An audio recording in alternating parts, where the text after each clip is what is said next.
నిన్న ఆయన వచ్చిండు ముఖ్యమంత్రి రేవంత్ రెడ్డి మెదక్ వచ్చి ఏం మాట్లాడిండు? ఇదే రామదాస్ చౌరస్తాలా 10 ఏళ్లలో కేసీఆర్ ఏం చేసిండు అన్నాడు. ఏం చేసిండు బిడ్డ లిల్లీపోట్? నువ్వు మెదక్లో నామినేషన్ ఎందుకు వచ్చిన వెంటనే అది కేసీఆర్ వల్ల అని మర్చిపోకు. కేసీఆర్ మెదక్ జిల్లా చేయకపోతే మెదక్లో నామినేషన్ ఉండునా? ఇవాళ పేరుకు మెదక్ జిల్లా, మెదక్ ఎంపీ పోయి వెంకట సంగారెడ్డిలో నామినేషన్ వేస్తుండే. కానీ కేసీఆర్ వచ్చినాక మెదక్ జిల్లా చేసిండు.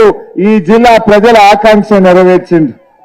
గా జిల్లా అయింది కనుక, ఆయన కలెక్టరేట్ కట్టిండు కనుక నువ్వు నామినేషన్ వేసేందుకు మెదక్కు వచ్చినావు. అంటే నిన్ను మెదక్కు రప్పించిన ఘనత ఈ గులాబీ జెండాది. నువ్వు ఇందిరాగాంధీ చేసింది అంటున్నావు.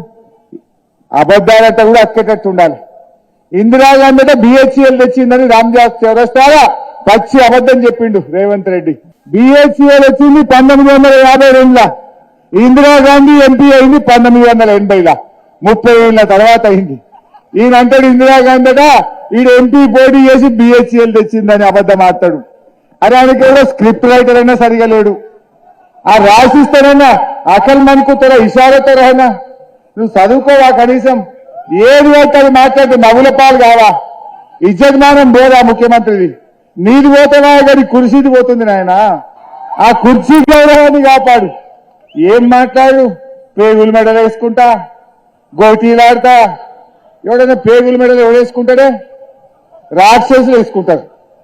నువ్వు పేగుల మెడలు వేసుకుంటే కాదు బిడ్డ, నువ్వు 6 గ్యారంటీలు అమలు చేయి. 6 గ్యారంటీల గురించి మాట్లాడు. మెదక్ అభివృద్ధి గురించి నీకు మాట్లాడే హక్కు ఉందా? మెదక్ జిల్లా అయిందంటే, సంగారెడ్డి జిల్లా అయిందంటే, సిద్దిపేట జిల్లా అయిందంటే అది కేసీఆర్ వల్ల, బీఆర్ఎస్ పార్టీ వల్ల.